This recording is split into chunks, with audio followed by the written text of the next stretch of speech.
Salut, c'est Nathan pour Guitar Jump, nouvelle vidéo, et aujourd'hui j'aimerais vous partager quelques réflexions par rapport à l'accompagnement à la guitare. Je voulais déjà dire un grand merci à toutes les personnes qui me soutiennent sur la plateforme Tipeee. Ça me permet de subvenir aux besoins de la chaîne et ça m'encourage beaucoup, donc un grand merci à toutes ces personnes. Si vous souhaitez soutenir la production de ces vidéos, rendez-vous sur la page Tipeee, tout est bien expliqué. Et je vous rappelle qu'il y a des contreparties très intéressantes, notamment ces magnifiques Mediator estampillés Guitar Jump. Encore un grand merci pour votre soutien. Le titre de cette vidéo vous a peut-être interpellé, parce que c'est bizarre qu'un guitariste vous dise ne plaquez plus d'accords, mais vous allez comprendre pourquoi. Dans cette vidéo, j'aimerais déjà commencer par vous parler d'un guitariste et chanteur que j'aime énormément. Il s'agit de... Moi je n'étais rien et voilà qu'aujourd'hui... À l'heure où j'enregistre cette vidéo, on est en plein confinement. Et parmi les bonnes choses de ce confinement, il y a Francis Cabrel qui publie tous les jours sur Facebook un live chez lui en acoustique. Et c'est tellement génial de voir ça, il est tellement généreux. Et en tant que guitariste, on peut énormément apprendre de ces lives. Ma manière de jouer de la guitare, personnellement, elle est en partie influencée par Cabrel. J'aurais pu vous parler d'autres guitaristes pour illustrer le propos de ma vidéo.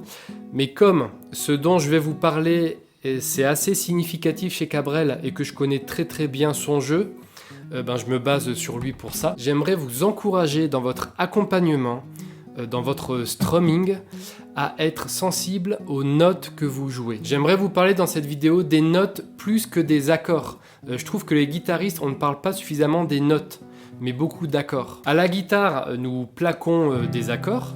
Alors je vous rappelle qu'un accord, c'est un ensemble de notes. Par exemple, si je vous fais l'accord de sol basique, là vous entendez 6 sons. Il y a 6 notes. Vous avez 3 fois le sol, 2 fois le si et 1 fois le ré. Et cet ensemble de 6 sons, de 6 notes, ça donne un accord de sol. L'accompagnement à la guitare, ça exprime beaucoup de choses. Et s'il y a bien une manière qui, moi, ne me fait pas rêver au niveau de l'accompagnement, c'est cette manière-là.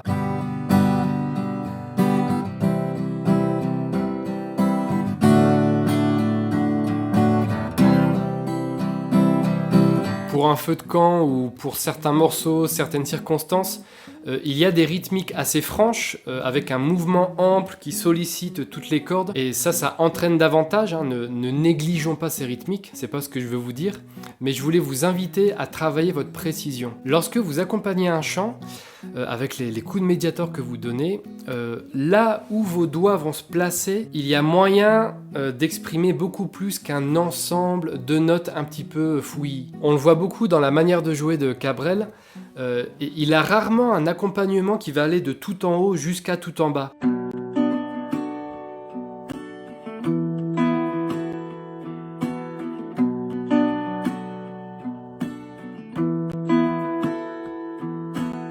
Madeleine a trop de peine, il faudrait qu'elle oublie. Quand on observe la manière dont il joue, il vise certaines parties de la rosace pour exprimer des petits fragments mélodiques de notes, et tout ça, ça va sublimer le chant.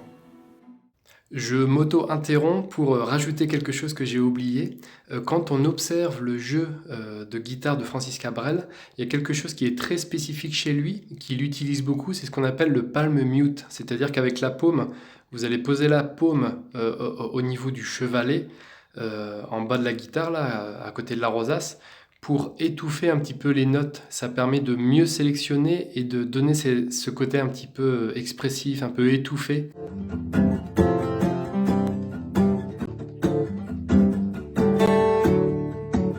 Tout seul ce soir, j'ai les bras collés au comptoir. Je pourrais peut-être vous en parler dans une prochaine vidéo, mais je voulais rajouter que Francis Cabrel utilise pas mal le palm mute. Déjà, et ça fait partie des conseils les plus précieux que je peux vous donner, c'est d'accentuer les basses. Je trouve qu'une précision sur les basses, ça apporte à votre jeu plus de corps et même plus de professionnalisme. Accentuer les basses, ça signifie faire sonner la basse de l'accord sur les premiers temps notamment. Puisqu'on ne vivra jamais tous les deux, puisqu'on est fou, puisqu'on est seul, puisqu'ils sont si nombreux.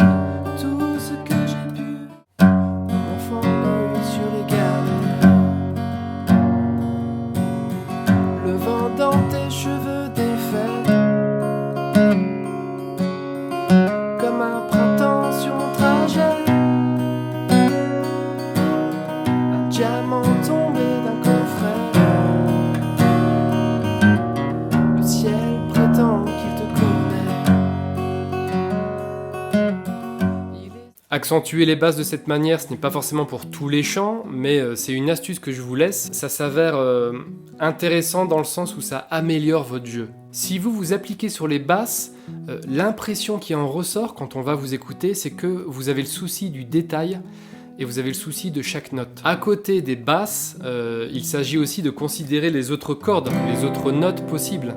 L'enjeu est de voir ce que raconte un accord pour faire exprimer là où les cordes qui doivent parler à ce moment-là. Sélectionner certaines notes, exprimer délibérément certaines notes lorsqu'on a un accord, ça apporte de la nuance à votre chant. Par exemple, lorsque vous avez un chant, vous pouvez sur la première strophe montrer plus de précision au niveau des notes pour, sur le refrain, amplifier le mouvement. Vous avez vu, avec la main droite, on peut tout de suite entourer un petit peu plus la rosace pour amener plus de puissance. Je vais vous montrer ça sur le premier exemple. Là, tout de suite, je vais vous faire 3 exemples de chants de louanges qui peuvent être accompagnés avec un strumming ample. Mais je vais vous donner quelques pistes avec ces exemples, quelques inspirations qui, j'espère, vous aideront.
Si merveilleux, oh ce nom est si merveilleux, le nom de Jésus-Christ mon roi.